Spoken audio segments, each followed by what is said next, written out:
everybody in Japan right now is talking about one thing when it comes to economic issues, and that is the third arrow of Abenomics. The assumption is that once Japan starts to seriously reform its economy, then everything is going to automatically improve. That things are going to get better, GDP is going to grow, everybody is going to have more money, affluence will spread. But what people don't seem to realize is that Japan has already had a fair measure of reform already. In fact, in the early part of this century, the Prime Minister, Junichiro Koizumi, was a famous reformist.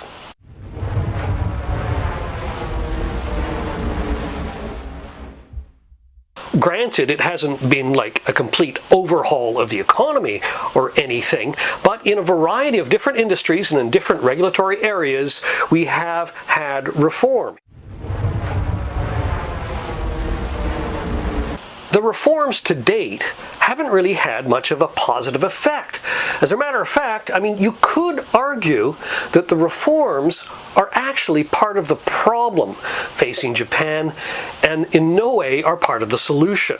And in this regard, I'm thinking about labor reforms. Now, there have been a number of revisions to the labor laws in Japan, mainly for the benefit of employers and even big business.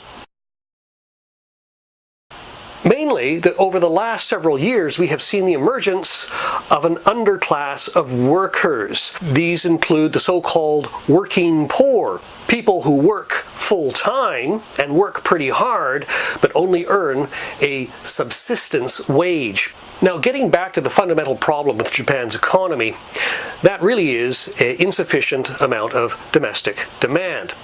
Think about it. If you have a growing army of workers on subsistence wages who only know that they're going to work for the next year or so, are they going to spend?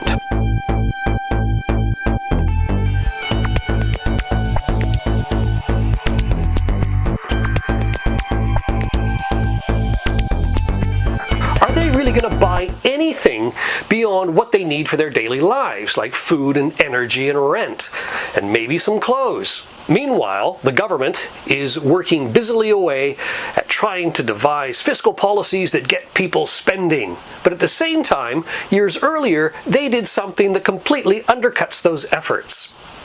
Well, that's the government for you, and I guess those kind of contradictions exist in most places of the world.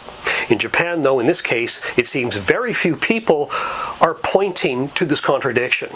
And I can't forget to mention another very negative effect, which we can at least partially blame on the labor reforms, and that is the dismantling of Japan's lifetime employment system, which was the bedrock of Japan's economic miracle of the post-war period.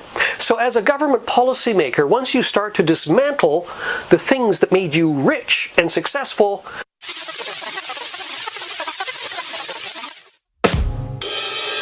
now, since we're talking about contradictions and paradoxes or oxymorons or whatever you want to call them, when I first came to this country, Japan was the envy of the world, particularly Japan's industrial policies, its hiring, its employment policies. These were looked upon in high regard by the international community, and even Asian countries were told to try to emulate Japan if they also wanted to see economic success. As kind of an aside to this issue, we also have another aspect of Shinzo Abe's policies.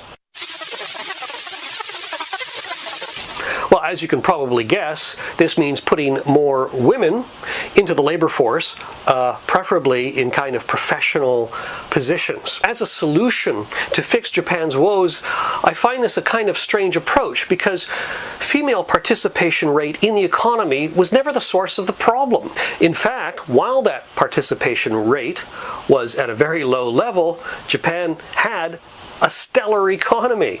When I first came to Japan, your typical middle-class household had one income.